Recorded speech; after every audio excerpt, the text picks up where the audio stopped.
அன்பு நெஞ்சங்களுக்கு அன்பான வணக்கங்கள். இன்றைக்கு ஒரு முக்கியமான ஒரு விழிப்புணர்வு சார்ந்த விஷயங்களை தான் நம்ம பார்க்க போறோம். பொதுவா நம்ம சேனல்ல நிறைய இந்த மாதிரி ஹெல்த் ரிலேட்டட் அவேர்னஸ் நிறைய கொடுத்துட்டு இருக்குங்க. அண்ட் கண்டிப்பா அதை சப்ஸ்கிரைப் பண்ணாதான் சப்ஸ்கிரைப் பண்ணிக்கங்க. முதல்ல ஒரு அம்மா கேட்டிருக்காங்க, 5 இயர்ஸ் ஓல்டு என்னோட குழந்தை, அவங்களுக்கு ஆன்டி ஹெச்பிஎஸ் வந்து 42 மைக்ரோ ஐயு யூனிட் இருக்குங்க. இந்த கேஸ் பொறுத்தவரை இவங்களுக்கு ப்ரொடக்ஷன் வந்து வந்துருச்சா, நோய் எதிர்ப்பு சக்தின்றது வந்துருச்சா அப்படின்னு கேட்குறாங்க. குறிப்பா இந்த அம்மாவுக்கு நெகட்டிவா இருக்கு, இவரோட அப்பாவுக்கு இந்த குழந்தையோட அப்பாவுக்கு பாசிட்டிவா இருக்கு. இந்த சினாரியோ பத்தி சொல்லுங்க டாக்டர்னு கேட்டிருக்காங்க. கூடவே இன்னொரு கமெண்ட்டும் பண்ணியிருக்காங்க. சார், நியூபார்ன் சைல்டு பிறக்கிறப்ப ஹெப்படைட்டிஸ் பிக்கான இம்யூனோகுளோபுலின் அப்படின்னு சொல்லக்கூடிய இன்ஜெக்ஷன் பண்ணப்படலை, பட் அப்பாவுக்கு பாசிட்டிவ் இருக்கு. ஸோ டாக்டர்ஸ் இதை பத்தி இம்யூனோகுளோபுலின் வேக்சினேஷன் இன்ஜெக்ஷன் பத்தி எதுவும் சொல்லலை அப்படின்னு சொல்றாங்க. ரைட்டா? ஸோ பொதுவாக இந்த கேஸ் பத்தி ஒரு சின்ன ஒரு விழிப்புணர்வு.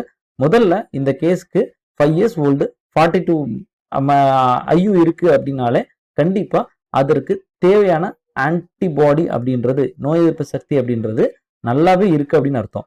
மோர் தென் 10க்கு மேல இருந்தாலே நல்ல ஆன்டிபாடி இருக்கு அப்படின்றத நம்ம எடுத்துக்கலாங்க. ரெண்டாவது, இவங்களுக்கு ஹெப்படைட்டிஸ் பி வந்து வேக்சினேஷன் வந்து இம்யூனைசேஷன் பண்ணியிருக்கிறாங்க.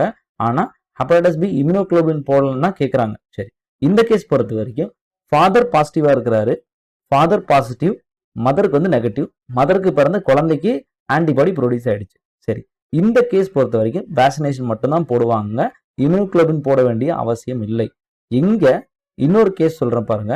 அதாவது அப்பாவுக்கு நெகட்டிவ், அம்மாவுக்கு வந்து பாசிட்டிவா இருக்கு அப்படின்னா, அம்மாவுக்கு பாசிட்டிவா இருக்கிறப்போ டைரக்டா அவங்களுக்கு குழந்தைக்கு வர்றதுக்கு நிறைய சான்சஸ் இருக்கு. அப்போ அந்த கேஸ்ல ரிஸ்க் ஆஃப் எக்ஸ்போஷர் அப்படின்றது ரொம்ப அதிகம்ன்றதுனால அந்த குழந்தைக்கு பிறக்கக்கூடிய அந்த அம்மாவுக்கு பிறக்கக்கூடிய குழந்தைக்கு, பாசிட்டிவான அம்மாவுக்கு பிறக்கக்கூடிய குழந்தைக்கு வேக்சினேஷன் பண்றது இம்யூனோகுளோபின் பண்ணுவாங்க.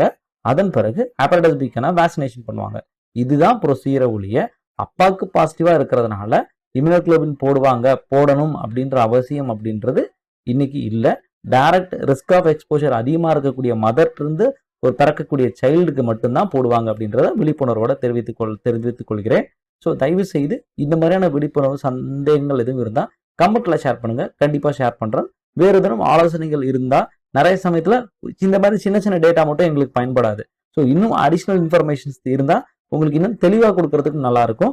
தயவு செய்து கன்சல்டேஷன்ஸ் ஆன விஷயங்கள் எடுத்துட்டு நீங்க கண்டிப்பா கான்டாக்ட்ல நீங்க வாட்ஸ்அப் பண்ணிட்டு அப்பாயின்மெண்ட் கேட்டுட்டு பேசுங்க.